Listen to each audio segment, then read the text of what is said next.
લાવીને તેલ કાઢવાનું છે. તમને હસવું આવશે પણ આ ચોખ્ખું શુદ્ધ સિંગ તેલ ઓર્ગેનિક દવા વગરનું. તો તમને પણ મેં તમને અગાઉના વ્લોગમાં કીધું અને સેમલો ગોળ ખાવા.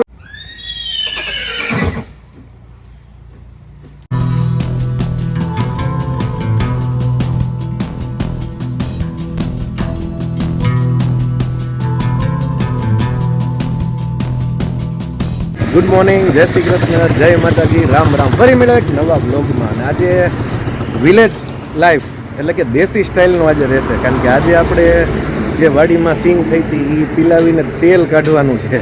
તમને હસવું આવશે પણ આ ચોખ્ખું તેલ ખાવા મળે એટલા માટે આપણે સિંગને પીલાવીએ છીએ.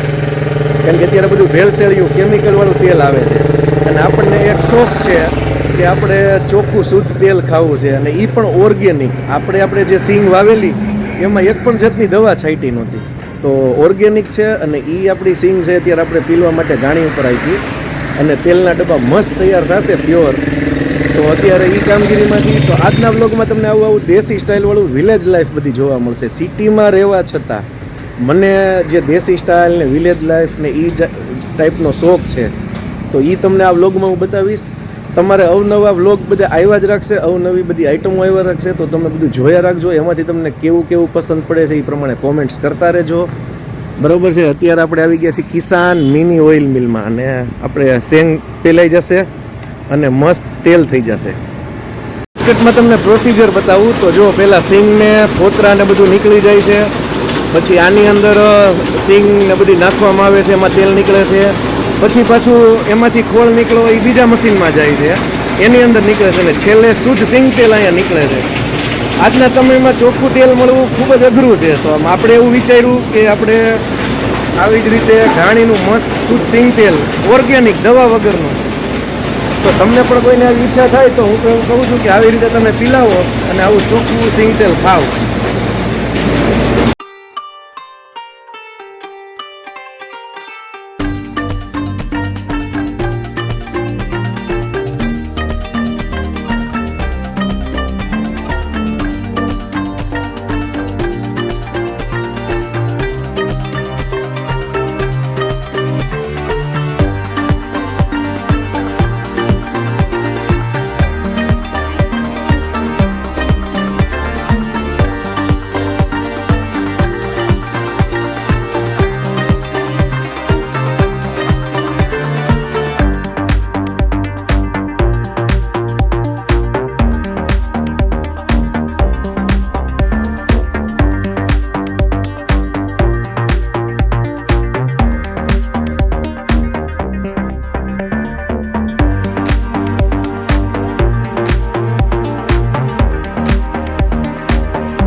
અર્જુન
જાય, સીધો ભરી જાય. ખાલી બાબરકોટ તો નામ જ રહ્યું છે ને. નામ જ છે, બાકી બાજુના ગામડાનું છે ને એ બાબરકોટ કહીને આપી દે છે. તો જ્યાં જ્યાં જાણીતા કોઈ રહેતા હોય ને એ જ આપણે લે તો જ બાજુ હાચો બાબરકોટ મળે ને ન મળે. ગોળ તો એ ડબ્બાનો લઈ લઈને કાંઈ તમે કીધું એ મોલો લઈ લઈ. આપણી કેસર માટે ગોળ અને બાજરો અને એ બધું લેવું છે, ચણા ને એવું. તો આપણે મગનભાઈ પાસે તપાસ કરીએ છીએ કે કેવી આઈટમ લેવી. એ કે ડબ્બાનો ગોળ લ્યો ને કાંઈ કે છે ને દવા વગરનો આવે ને એ ગોળ લ્યો એ કે ઓલા બેઠડા ભીલા ટાઈપનો. હા દવા વગરનો. હા અને બાજરો તો લીલવણી હોય એવો સારો ગમે લીલવણી પેલો પીળો હોય પણ પીળો બાજુ ખાવામાં સારું છે એમ. આપણે પીળો લાગે તો ન લેવાય એવું ન રખાય. પીળો ખાવાના ગોતી જાય.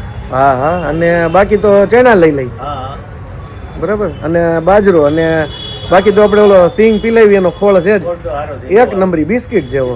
અમારે કેસર તો ખાવા જ મીડ્યો. ડબ્બાનો ગોળ લેવો કે ઓલો લેવો જોઈએ હવે.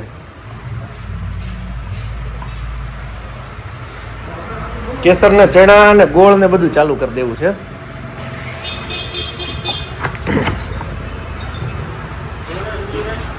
આ ગોળ સારો છે તો આપણે ઘોડીને આ ગોળ જ ખવડાવશું. અને એ અત્યારે ટ્રાય માટે આપણે લઈ લીધો. હવે જો કેસરને મજા આવશે તો આગળ હજી બીજા 1-2 બોક્સ 4 બોક્સ લઈ જાવ. કેસરને થઈ જાય જમાવો.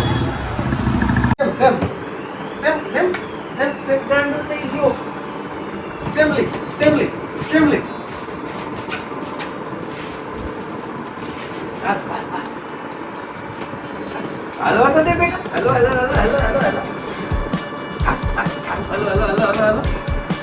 હાલો અનબોક્સિંગ.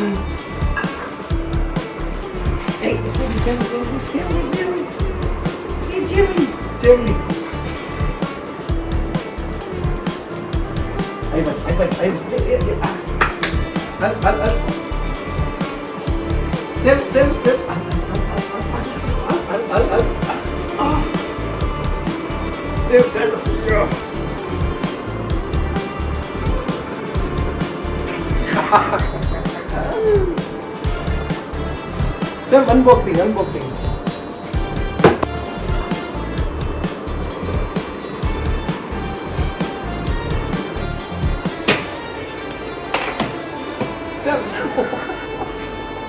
સેમને અનબોક્સિંગ કરવું છે પણ એને ખબર નથી કે આમાં શું છે એમ. હાલ તને મીઠું મોઢું કરાવ.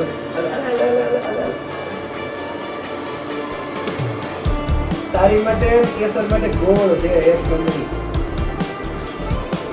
જો આવો દેશી ગોળ મસ્ત લઈ આવ્યા કેસર માટે અને ઘી પણ લાવ્યા અને એને ચાલુ કરી દેશું આપણે આજથી જ. એક નંબર ગોળ મળી ગયો છે. આજનો વ્લોગ તમે જોયો કેવો લાગ્યો? કૂદવા વાળી ઘોડી મળી ગઈ. ખૂબ મજા આવી હશે. કોમેન્ટ્સ કરો, લાઈક કરો, શેર કરો. અને જો તમને મજા ખૂબ આવતી હોય તો તમે અમને કહેતા રહ્યો કે તમને કેવું ગમે છે. તો આપણે દરેક વસ્તુની અંદર કવર કરશું. ડેઈલી રૂટીન વ્લોગ અત્યારે ચાલુ થઈ ગયા છે. અને હવે આ બધું આપણે કેસર ને બધું દેવાનું છે. બુલેટ રાઈડ પણ ટૂંક સમયમાં શરૂ કરીએ છીએ. એ પણ મેં તમને અગાઉના વ્લોગમાં કીધું. અને સેમલો ગોળ ખાવા મળ્યો છે અને મજા કરવા મળ્યો છે. સેમ ભાઈઓ ગોળ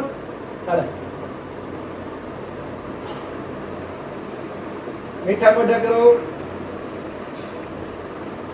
સેમ ખાવા મળ્યો ગોળ. હાલો બસ.